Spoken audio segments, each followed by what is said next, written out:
सारी दुनिया है लॉकडाउन में, कोरोना है सबका रोना।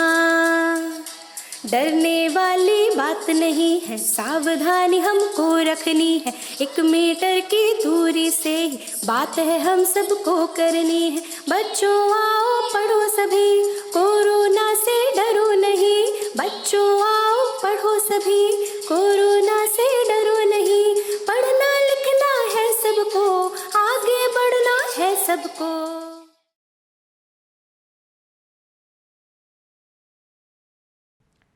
प्यारे बच्चों, मैं ऋचा वाजपेयी अर्थशास्त्र की इस कक्षा में आपका स्वागत करती हूँ। अध्याय 2 उपभोक्ता के व्यवहार के सिद्धांत के भाग 2 में आपने क्रमवाचक उपयोगिता विश्लेषण के विषय में पढ़ा था। उसी संदर्भ में आपने अनधिमान वक्रों का अध्ययन किया और अनधिमान वक्रों की विशेषताओं का अध्ययन किया। सीमांत प्रतिस्थापन दर के विषय में समझा और एकदिष्ट अधिमान समझा। आज उपभोक्ता के व्यवहार के सिद्धांत अध्याय 2 के भाग 3 में जिन जिन बिंदुओं पर आप चर्चा करेंगे वो है बजट सेट एवं बजट रेखा, बजट रेखा में परिवर्तन, उपभोक्ता का संतुलन या इष्टतम बिंदु, मांग का नियम और मांग फलन, आय प्रभाव सामान्य और निम्न स्तरीय वस्तुएं, प्रतिस्थापन प्रभाव स्थानापन्न तथा पूरक वस्तुएं। इन बिंदुओं का आज हम अध्ययन करेंगे।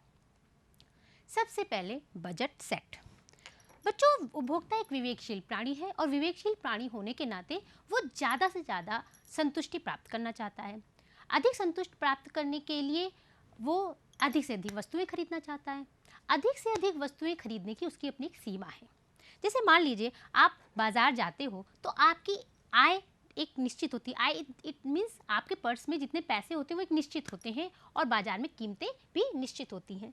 मान लीजिए आपकी जो आय है वो 20 रुपये है और मान लीजिए बाज़ार में जो 2 वस्तुएं मिल रही हैं वो दोनों वस्तुएं 5-5 रुपये पे मिल रही हैं। ठीक, दोनों वस्तुएं 5-5 रुपये में मिल रही हैं। अब आप क्या करोगे? आप अपना खर्चा किस प्रकार से करोगे जिससे आपको अधिकतम संतुष्टि मिले? एक तरीका ये हो सकता है कि आप अपनी पूरी आय यानी कि पूरे 20 रुपये आप वाई वस्तु पर खर्च कर दो और उस वाई वस्तु की 4 इकाइयों को खरीदो।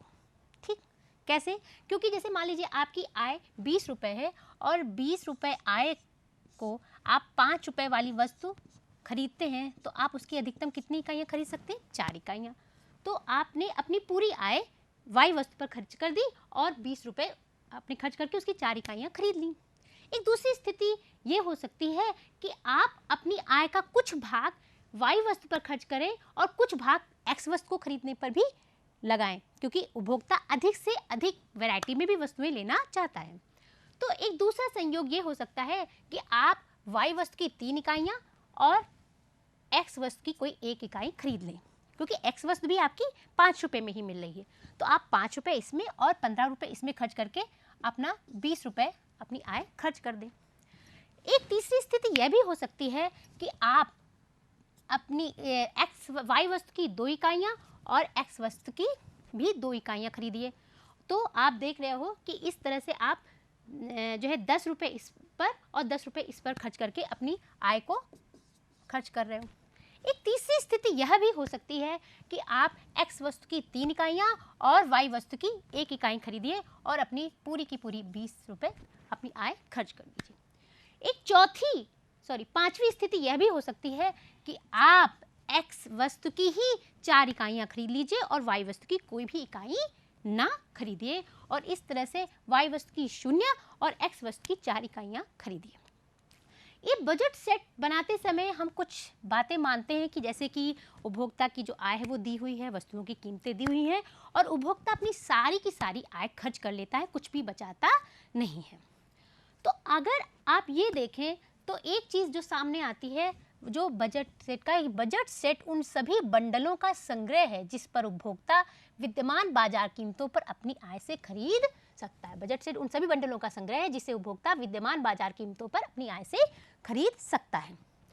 अब इस बजट सेट को अगर हम गणितीय रूप दें तो हम ये कह सकते हैं कि price of X into X plus price of Y into Y बराबर किसके होता है, आय के।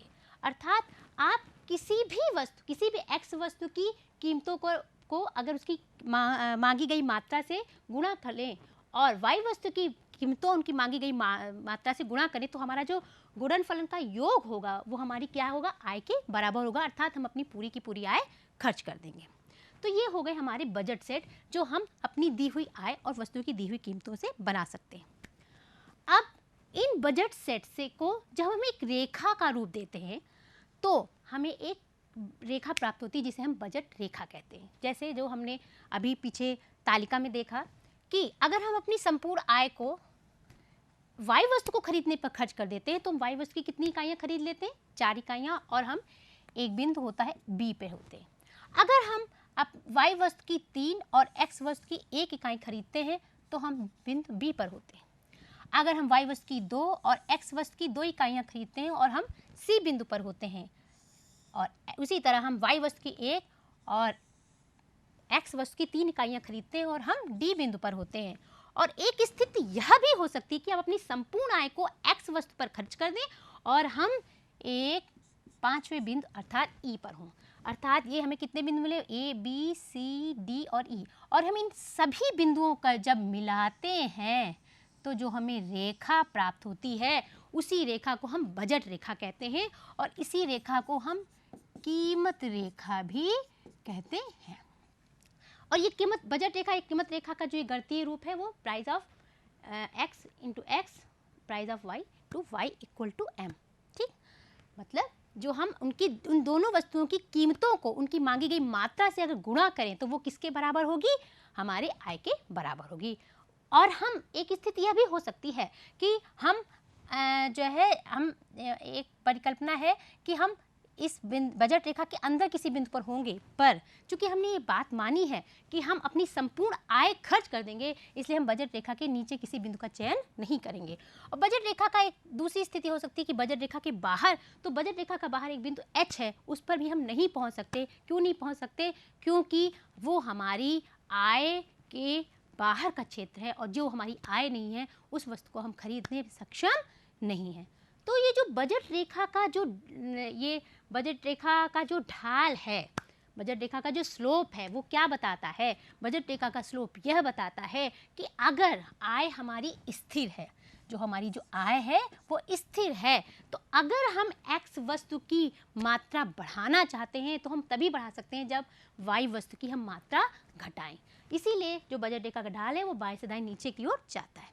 और बजट रेखा के जो ये 2 बिंदु हैं ए और ई, वो ये बताते हैं कि हम अगर अपनी संपूर्ण आय वाई पर खर्च कर दें तो हम ए बिंदु पर होंगे, और अगर हम संपूर्ण आय अपनी एक्स पर खर्च कर देते हैं तो हम ई बिंदु पर होते हैं।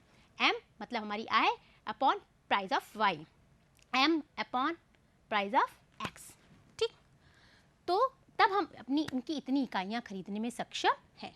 तो ये हमारी बजट है। तो इस बजट सेट को जब हम एक रेखा द्वारा प्रस्तुत करते हैं तो हमें बजट रेखा प्राप्त होती है, और ये बजट रेखा का जो स्लोप है वो वास्तव में उन दोनों वस्तुओं की कीमतों के अनुपात को बताता है। अब एक उपभोक्ता के बजट में परिवर्तन कब होता है? जाहिर सी बात है, एक उपभोक्ता के बजट में तब परिवर्तन होता है जब या तो उसकी आय में परिवर्तन हो जाए या वस्तुओं की कीमतों में परिवर्तन हो जाए, क्योंकि वस्तुओं की कीमतों में परिवर्तन भी एक प्रकार की उसकी आय में ही परिवर्तन होता है। पहली स्थिति पर हम चर्चा करें कि किसी एक वस्तु की कीमत में परिवर्तन हो जाए। मान लीजिए किसी वस्तु की कीमत में परिवर्तन हो जाए, मान लीजिए जो प्राइस ऑफ एक्स था, प्राइस ऑफ एक्स कितना था, 5 रुपये।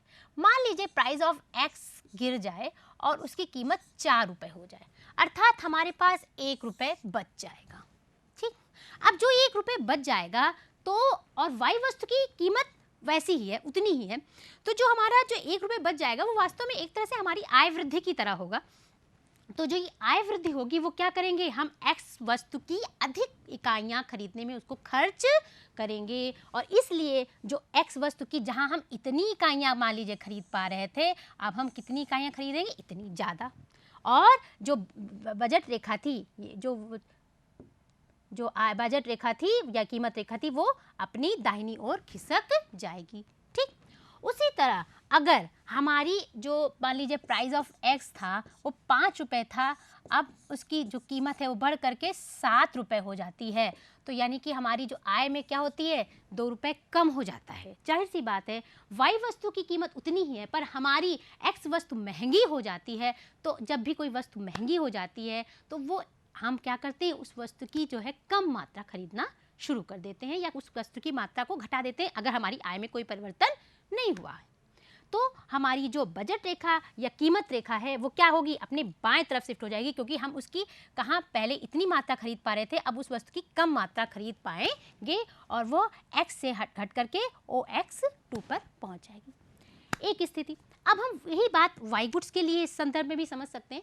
जैसे मान लीजिए एक्स गुड की कीमत स्थिर है, एक्स की गुड्स की वस्तु में कीमतों में कोई परिवर्तन नहीं हुआ है, पर वाई वस्तु की जो है कीमतों में परिवर्तन हुआ है। वाई वस्तु की कीमतें अगर मान लीजिए वाई वस्तु की कीमतें कम हो जाती हैं, मान लीजिए 5 से कम होकर 3 रुपये या 2 रुपये हो जाती है, तो हम वाई वस्तु की अधिक मात्रा खरीदेंगे और जो बजट रेखा है वो ऊपर खिसक जाएगी। और अगर वाई वस्तु की कीमतों में वृद्धि होती है और हमारी आय में कोई परिवर्तन नहीं हुआ, मैं बार बार ये बात कर रही हूँ कि हमारी आय में कोई परिवर्तन नहीं हुआ है, केवल कीमतों में वृद्धि हुई है, तो कीमतों में वृद्धि होने की वजह से हम, चूँकि हमारी आय में कोई परिवर्तन नहीं हुआ है, इसलिए हम अपनी जो बजट रेखा है या कीमत रेखा है उसको क्या करेंगे, वो हमारी जो है संकुचित हो जाएगी। क्यों? क्योंकि हमारे पास साधन कम बचे हैं और उन्हीं साधनों से हमें उतनी अपनी मात्राएं खरीदती हैं, तो हम अपनी मात्राओं को कम कर लेंगे। भाई जैसे हमारे पास 20 रुपये है और हमें महंगी चीज़ें मिलेंगी, तो जाहिर सी बात हम बाजार जाएंगे तो क्या करते हैं, हम उन्हीं वस्तुओं की कम मात्रा खरीदते हैं। करते हैं कि नहीं करते? भाई मान लीजिए हम गए 20 रुपये लेकर और हमें उतनी वस्तुएँ महंगी मिली, तो हम क्या करेंगे, अगर हम जो 2 किलो आलू लेने होंगे और 20 रुपये लेकर गए हैं और 2 किलो आलू 10-10 रुपये के थे और हम 15 रुपये के हो गए, तो हम उन आलुओं के जो है मात्रा घटा देंगे। यही तो करते हैं। तो यही बात ये सैद्धांतिक रूप से यह बजट रेखा या कीमत रेखा बताती। मान लीजिए उपभोक्ता की आय में परिवर्तन होता है, आय में परिवर्तन से भी उपभोक्ता की बजट रेखा में परिवर्तन हो सकता है। मान लीजिए उपभोक्ता की आय 40 रुपये थी, अब उसकी आय में कमी हो जाती है और उसकी आय घट के हो जाती है 20 रुपये। आय में कमी से वो एक्स वस्तु और वाई वस्तु दोनों की अब पहले की तुलना में कम मात्राएं खरीद पाएगा। मान लीजिए पहले वो एक्स वस्तु की इतनी मात्रा खरीदता था, अब वो घट के कम मात्रा खरीद पाता है और उसी प्रकार वो वाई वस्तु की मात्रा को भी अब कम खरीद पाएगा। चूँकि जब दोनों वस्तुओं की मात्राएं कम खरीद पाएगा, इसलिए जो उसकी बजट रेखा है वो ऊपर से खिसक के क्या होगी जाएगी, नीचे हो जाएगी, क्योंकि उसका बजट कम हो गया है। दूसरी स्थिति में अगर उसकी आय मान लीजिए 40 रुपये थी और अब उसकी आय बढ़ के 80 रुपये हो जाती है, यानी कि उसकी आय में वृद्धि हो जाती है। आय में वृद्धि होने का यह परिणाम होगा कि वो अब एक्स वस्तु और वाई वस्तु दोनों की अधिक मात्रा, मतलब पहले की तुलना में अधिक मात्राओं का प्रयोग कर पा सकता है, अर्थात दोनों वस्तुओं की अधिक मात्राएं खरीद सकता है। दोनों वस्तुओं की अधिक मात्राएं खरीदने की वजह से उसकी जो बजट रेखा है वो अब नीचे से ऊपर की ओर शिफ्ट हो जाती है। तो आय में कमी से बजट रेखा नीचे शिफ्ट होती है और आय में वृद्धि से बजट रेखा ऊपर शिफ्ट होती है। यह आय में परिवर्तन का बजट रेखा में परिवर्तन की जो है का एक उदाहरण है। तो आय में परिवर्तन से हमारी बजट रेखा में भी परिवर्तन हो जाता है। तो बजट रेखा के ऊपर में शिफ्ट का कारण आय में वृद्धि और बजट रेखा के नीचे की ओर शिफ्ट का कारण आय में कमी है। बच्चों, संतुलन वह स्थिति होती है जहाँ से उपभोक्ता हटना नहीं चाहता। उपभोक्ता कहाँ से हटना नहीं चाहता? जहाँ उसे अधिकतम संतुष्टि प्राप्त होती है। अधिकतम संतुष्टि कहाँ प्राप्त होगी? अधिकतम संतुष्टि उपभोक्ता को वहाँ प्राप्त होगी जहाँ उसकी पसंदगी और उसकी जो बजट रेखा है या उसकी जो कीमत रेखा है वो एक दूसरे के बराबर हो। अर्थात जिस चीज़ों को वो पसंद करता है वो अपनी बजट से, अपनी आय से और दी गई कीमतों से वो खरीद भी सकता है। तो अगर हम ये समझें कि जो तटस्था वक्र है या अनधिमान वक्र जो आप पीछे पढ़ आए हो अध्याय 2 के भाग 2 में, तो अनधिमान वक्र क्या बताता था? हमारी पसंदगी को बताता था। अभी आपने बजट रेखा पढ़ा तो आपने देखा कि कैसे हम अपनी सीमित आय से और दी गई कीमतों से किस प्रकार से अपने बजट सेट तैयार कर सकते हैं। तो अगर हम अनधिमान वक्रों अर्थात अपनी पसंदगी को बजट रेखा के साथ रखें तो जाहिर सी बात है हम उपभोक्ता के संतुलन पर विचार कर सकते हैं। तो तटस्था वक्र उपभोक्ता की पसंदगी को बताता है और बजट रेखा उपभोक्ता की क्षमता को। तटस्था वक्र पसंदगी को बताता है, उपभोक्ता की क्षमता को कौन बताता है? बजट रेखा। अब एक विवेकशील उपभोक्ता उस बिंदु पर संतुलन में होगा जहां बजट रेखा अनधिमान वक्रों में किसी एक को स्पर्श करती है। जहां कहाँ संतुलन में होगा? जहां अनधिमान वक्र किसी बजट रेखा में से किसी जहां बजट रेखा अनधिमान वक्रों में से किसी एक को स्पर्श करती है। ठीक, बजट रेखा हमारी क्षमता बताता है कि हम कितनी चीज़ें खरीद सकते हैं, अनधिमान वक्र हमारी पसंदगी बताता है। ठीक, और जब अनधिमान वक्रों की विशेषताएं बता रहे थे तो हमने ये भी बताया था कि जितना जो ऊंचा वाला अनधिमान वक्र होगा वो संतुष्टि के अधिक स्तर को, उच्च स्तर को बताता है। आप देख रहे हैं यहाँ पर कई अनधिमान वक्र हैं, IC1, IC2, IC3, IC4, IC5।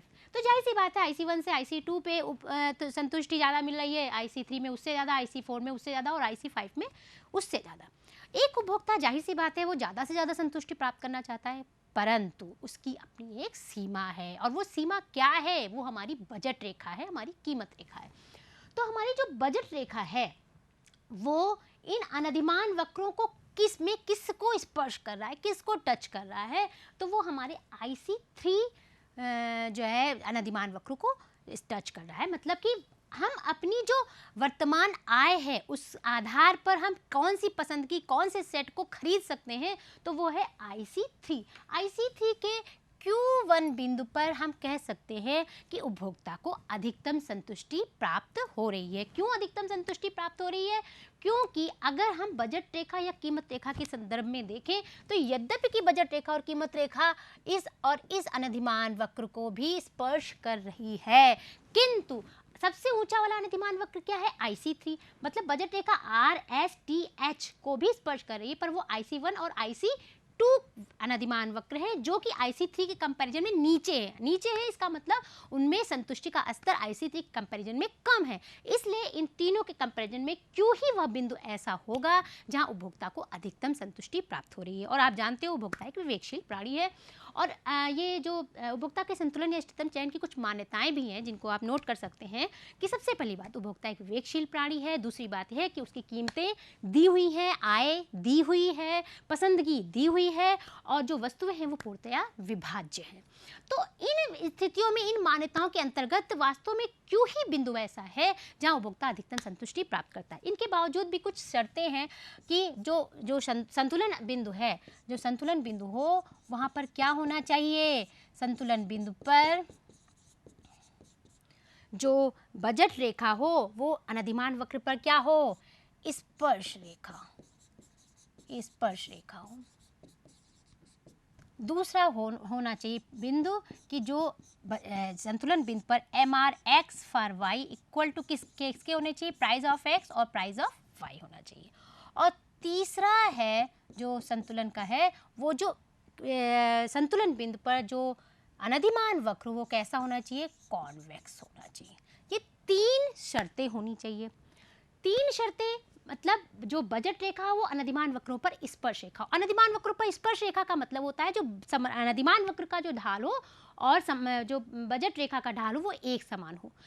किसी अनधिमान वक्रों के ढाल का पता लगाने के लिए हम उस पर एक स्पर्श करती हुई रेखा खींचते हैं और बजट रेखा वो बिल्कुल वैसी ही स्पर्श रेखा है जिससे हम अनधिमान वक्र के ढाल का पता लगा सकते हैं। तो जो ये रेखा खींची जाती है उसका ढाल और अनधिमान वक्र का ढाल एक समान होता है। इसलिए हम ये कह सकते हैं कि क्यों बिंदु ऐसा है जहाँ पर अनधिमान वक्र का ढाल और बजट रेखा का ढाल एक समान है। और इस क्यों बिंदु पर MRX for Y equal to price of X upon price of Y भी है। क्यों है? क्योंकि ये जो अनधिमान वक्र है वो अनधिमान वक्र का ढाल सीमांत प्रतिस्थापन दर को बताता है और बजट रेखा का ढाल कीमत के अनुपात को बताता है। क्योंकि यहाँ पर ये दोनों एक समान है और एक बिंदु पर एक दूसरे को काट रहे हैं, टच कर रहे हैं, इसलिए इन दोनों का ढाल भी एक समान होगा। तीसरी स्थिति में कि बजट रेखा और अनधिमान वक्र जहाँ पर अपने आप को स्पर्श कर रहे हो वहाँ कॉन्वेक्स टू ओरिजिन भी हो। कॉन्वेक्स टू ओरिजिन का मतलब होता है जहाँ वहाँ सीमांत प्रतिस्थापन दर घट रही हो, बढ़ रही ना हो। तो ये अर्थात वो कॉन्वेक्स हो, तो इस बिंदु पर वो कॉन्वेक्स भी हो, कॉन्वेक्स भी है, कॉन्वेक्स टू ओरिजिन है, मतलब जो अनधिमान वक्र का शेप है वो ऐसे है, ठीक। तो इसलिए यही बिंदु वह है जहाँ पर संतुलन की उच्चतम स्तर प्राप्त हो रहा है। क्योंकि अगर मान लीजिए एक स्थिति ये आती है कि M R S X for Y equal to price of X upon price of Y ना हो, सीमांत प्रतिस्थापन दर कीमतों के अनुपात के बराबर ना हो, अर्थात वो बढ़ता हुआ, मान लीजिए M R S greater than price of X और प्राइस ऑफ वाई हो, मतलब हमको हम जो दे रहे हैं, मतलब हमें जो हमें संतुष्टि प्राप्त हो रही है वो कीमतों के अनुपात से ज़्यादा हो रही है। तो जब हमें कोई वस्तु से सीमांत तुष्टिगुण या जो M R S X for Y को हम सीमांत तुष्टिगुण के दृष्टिकोण में एम यू एक्स और एम यू वाई भी कहते हैं, इसका जो गणनावाच्य दृष्टिकोण का जो इसका विश्लेषण है, तो जो ये वास्तव में M R S X for Y जो है सीमांत तुष्टिगुण, एक्स की सीमांत तुष्टिगुण और वाई के सीमांत तुष्टिगुण का ही अनुपात है, ठीक। तो जब किसी भी वस्तु की कीमतों का अनुपात उसके सीमांत तुष्टिगुण से कम होगा, मतलब सीमांत तुष्टिगुण अधिक होगा और उसकी वस्तु जो कीमतें हम दे रहे हैं वो कम होगा, तो हम उस वस्तु की ज़्यादा मात्राओं का प्रयोग करेंगे। जब उस वस्तु की ज़्यादा मात्राओं का प्रयोग करेंगे तो सीमांत तुष्टिगुण घटेगा। आप जानते हो सीमांत तुष्टिगुण ह्रास नियम है, मान नियम है, जब हम किसी वस्तु की अधिक मात्राओं का प्रयोग करते हैं तो उसे प्राप्त होने वाला तुष्टिगुण घटता जाता है। तो इसलिए M R S X for Y अगर greater than price of X price of Y है तो जाहिर सी बात है कि हम जो अपनी मांगी जाने वाली मात्रा बढ़ा देंगे। जब मांगी जाने वाली मात्रा बढ़ा देंगे तो जाहिर सी बात है उसका जो है सीमांत तुष्टिगुण घटेगा, और सीमांत तुष्टिगुण घट के क्या हो जाएगा, वापस M R S X for Y equal to price of X upon price of Y. अगर मान लीजिए ये इससे कम होता है, अगर इससे कम होता है यानी कि हमें सीमांत तुष्टिगुण कम मिल रहा है, कीमतें हम ज़्यादा दे रहे हैं, तो हम उनकी मांग घटा देंगे। जब मांग घटा देंगे तो वापस फिर वही स्थिति आ जाएगी, अर्थात उपभोक्ता की संतुलन, हमें मेन चीज़ ये आपको समझाना है कि उपभोक्ता का संतुलन कहाँ होगा। उपभोक्ता का संतुलन वही होगा जहाँ M R S X for Y equal to price of X upon price of Y हो, अर्थात सीमांत तुष्टिगुण ठीक उनकी कीमतों के अनुपात के बराबर होगा। कम ज़्यादा होगा तो वह उसे संतुष्टि प्राप्त नहीं होगी, ठीक। अब आप जो संतुलन के स्तर पर जो ये इस तरह से हम जब आप तय करते हैं कि यही हमारे संतुलन का बिंदु है, तो ये जो संतुलन का बिंदु है उसी आधार पर आप मांग करते हो। तो ये जो मांग का नियम और मांग है तो वो वास्तव में ये हमारी दी हुई कीमत और दी हुई आय पर जो हम वस्तुओं की मांग करते हैं उसी को बताता है। प्रोफेसर मार्शल अनुसार यदि अन्य बातें समान रहें तो किसी वस्तु की मांग और उसकी कीमत में उल्टा संबंध होता है, इसी को मांग का नियम कहते हैं। और उन्होंने ये बताया कि कीमतों और मांग के बीच कैसा संबंध होता है, उल्टा संबंध होता है। अर्थात अगर कीमतें 40 हैं तो मांग 5 होगी, और कीमतें अगर घटती हैं तो मांग बढ़ जाएगी। जैसे जैसे किसी वस्तु की कीमतें घटती जाती हैं उस वस्तु की मांग बढ़ती जाएगी। और इसीलिए जब कीमत और मांग के इस उल्टे संबंध को हम एक रेखा द्वारा प्रस्तुत करते हैं तो जो ये रेखा मिलती है वो कैसी होती है, बाएं से दाएं नीचे गिरती हुई होती है। क्यों? क्योंकि हम जब मांग उसी स्थिति में बढ़ाते हैं जब हमारी कीमत कम होती है। इस मांग फलन को गणितीय रूप में प्रोफेसर मार्शल ने इस तरह से लिखा कि किसी भी वस्तु की मांग मात्रा और उसकी कीमत का, किसी भी वस्तु की मांग मात्रा उसकी कीमत का फलन होती है। मतलब जो उसकी मांग होती है वो वास्तव में किसका फलन होती है, कीमत का। कीमतों में कमी और वृद्धि के हिसाब से उसकी मांग बढ़ती है और घटती है। अर्थात अगर प्राइस बढ़ता है तो जो मांग है वो कम होती है, और अगर प्राइस कम होता है तो मांग बढ़ती है। इस संबंध को ही उन्होंने मांग फलन कहा। बच्चों, प्रोफेसर मार्शल ने जहाँ केवल कीमत प्रभाव का मांग पर प्रभाव की चर्चा की, वहीं हिग्स कहते हैं कि केवल कीमत ही नहीं बल्कि आय और संबंधित वस्तुएं भी वस्तुओं की कीमतों को, वस्तुओं की मांग को प्रभावित करती हैं। जैसे कि मान लीजिए आय प्रभाव है। जब भी किसी वस्तु की कीमतों में परिवर्तन होता है तो जाहिर सी बात है हमारी आय भी कहीं ना कहीं परिवर्तित होती है। क्यों? क्योंकि कीमतों में वृद्धि जो होती है वो हमारी वास्तविक आय को कम करती है और कीमतों में कमी हमारी वास्तविक आय को बढ़ाती है। तो जो वस्तुएं हमारी कीमतों में वृद्धि के कारण हम उनकी मांगी गई मात्रा को घटा देते हैं और कीमतों में कमी से उसकी मांगी गई मात्रा को बढ़ा देते हैं, ऐसी वस्तुएं, जिन वस्तुओं पर हमारा आय प्रभाव धनात्मक होता है, उनको कहा गया है सामान्य वस्तुएं। मतलब सामान्य वस्तुएं वे वस्तुएं होती हैं जिन पर आय प्रभाव धनात्मक होता है, और कुछ वस्तुएं ऐसी होती हैं जिन वस्तुओं की जो मांग है वो कीमतों में वृद्धि से उसकी मांग में बढ़ोतरी होती है, और कीमतों में कमी से उनकी मांग में कमी, अर्थात वो जो है मांग, जो उनका मांग का नियम उन पर लागू नहीं होता है। ऐसी वस्तुएं क्या कहलाती हैं? गिफिन वस्तुएं। गिफिन वस्तुएं वह वस्तुएं हैं जिन पर हमारा मांग का नियम लागू नहीं होता। जैसे मान लीजिए हमारी कार है, सोफ़ा है, कपड़े हैं, ये सब हमारी सामान्य वस्तुएं। ज़्यादातर उन वस्तुओं की जब भी कीमतें बढ़ोतरी होती हैं तो उनकी मांग घटा देते हैं, और कीमतों में कमी होती है तो उनकी मांग बढ़ा देते हैं। पर मान लीजिए जैसे ज्वार बाजरा, मोटा अनाज, जो गेहूं की तुलना में निम्न कोटि की वस्तु है, अगर ज्वार बाजरा की कीमतों में वृद्धि हो जाएगी तो हम उनकी मांग घटाएंगे नहीं बल्कि बढ़ा देंगे। पर अगर उनकी कीमतों में कमी हो जाए तो जो उसकी कीमतों में कमी से एक निम्न कोटि की वस्तु की कीमतों में कमी से जो हमारी आय में वृद्धि होगी उसको हम एक अच्छे अनाज यानी कि गेहूं या चावल खरीदने पर व्यय करेंगे, क्योंकि हर व्यक्ति का अपने जीवन स्तर को उठाने का स्वभाव होता है। तो जीवन स्तर को उठाने के स्वभाव के कारण जो गिफिन वस्तुएं या निम्न कोटि की वस्तुएं होती हैं उनमें जो आय प्रभाव होता है वो कैसा होता है? ऋणात्मक। तो जो आय प्रभाव होता है वो दो प्रकार का होता है, धनात्मक आय प्रभाव, ऋणात्मक आय प्रभाव। धनात्मक आय प्रभाव जिन वस्तुओं का होता है वो सामान्य वस्तुएं कहलाती हैं, और जो इन पर ऋणात्मक आय प्रभाव होता है वो गिफिन वस्तुएं कहलाती हैं। अब हिक्स ने कहा कि संबंधित वस्तुओं की कीमतों का भी वस्तु की मांग मात्रा पर प्रभाव पड़ता है। ये संबंधित वस्तुएं दो प्रकार की होती हैं, स्थानापन्न वस्तुएं और पूरक वस्तुएं। स्थानापन्न वस्तुएं जो एक दूसरे के स्थान पर प्रयोग में लाई जाती हैं, और पूरक वस्तुएं वो वस्तुएं होती हैं जिनको हम एक साथ ही कर सकते हैं। जैसे पेन और रिफिल एक साथ ही प्रयोग करेंगे, पेन को अलग नहीं यूज़ करते, रिफिल को अलग नहीं यूज़ कर सकते। और चाय और कॉफ़ी, तो चाय के स्थान पर हम कॉफ़ी का और कॉफ़ी के स्थान पर चाय का प्रयोग कर सकते हैं। तो चाय और कॉफ़ी के बीच में मांग का कैसा नियम होगा? चाय और कॉफ़ी, मान लीजिए प्राइस ऑफ एक्स, अगर मान लीजिए एक्स वस्तु है उसकी कीमतों में बढ़ोतरी हो जाती है तो क्या होगा? जो क्वांटिटी ऑफ वाई है उसकी कीमतों मांग में, उसकी मांग की मात्रा में बढ़ोतरी हो जाएगी। क्यों? क्योंकि प्राइस ऑफ एक्स में कीमतों में कमी वृद्धि हुई तो क्वांटिटी ऑफ एक्स क्या होगी? गिर जाएगी। जब गिर जाएगी तो हम क्या करें? उसके स्थान पर दूसरी वस्तु का स्थानापन्न करेंगे, प्रतिस्थापित वस्तु कर लेंगे। किसी जो चाय के स्थान पर कॉफ़ी का या कॉफ़ी के स्थान पर चाय को प्रतिस्थापित कर लेंगे, तो कीमतें इसकी बढ़ी और मांग उसकी बढ़ जाएगी। ठीक, अर्थात स्थानापन्न वस्तुओं की कीमतों और मांग के बीच में कैसा संबंध होता है? सीधा। और पूरक वस्तुओं के संबंध में कैसा होता है? प्राइस ऑफ एक्स अगर घटता है तो ये जो क्वांटिटी ऑफ वाई है वो क्या होगी? बढ़ेगी। अर्थात पूरक वस्तुएं चूंकि वो एक साथ मांगी जाती हैं, इसलिए पूरक वस्तुओं के संबंध में जो मांग का नियम होता है वो कैसा होता है? वो मांग का नियम उसको फॉलो करता है। अर्थात पूरक वस्तुओं के संबंध में कीमत और मांगी गई मात्रा में उल्टा संबंध होता है, जिस प्रकार से मांग का नियम बताता है। और स्थानापन्न वस्तुओं के संबंध में कीमतों और मांगी गई मात्रा के बीच कैसा संबंध होता है? सीधा संबंध होता है। और क्यों होता है ये हमने आपको बताया, क्योंकि हम स्थानापन्न वस्तु एक दूसरे के स्थान पर प्रतिस्थापित कर लेते हैं। ठीक, तो ये जब इनका संबंध सीधा होगा तो इसका मतलब वो स्थानापन्न वस्तुएं हैं, और अगर उनका संबंध उल्टा होगा तो इसका मतलब वो आपस में कैसी है? पूरक वस्तुएं हैं। तो स्थानापन्न और पूरक वस्तुओं को भी हम प्रतिस्थापन प्रभाव के आधार पर समझ सकते हैं। तो ये हमारा अध्याय 2 का भाग 3 था। इसमें गहकार है बजट सेट से क्या तात्पर्य है, बजट रेखा क्या है, उपभोक्ता के संतुलन को चित्र द्वारा समझाइए, मांग का नियम तथा मांग फलन क्या है, स्थानापन्न एवं पूरक वस्तुएं किसे कहते हैं।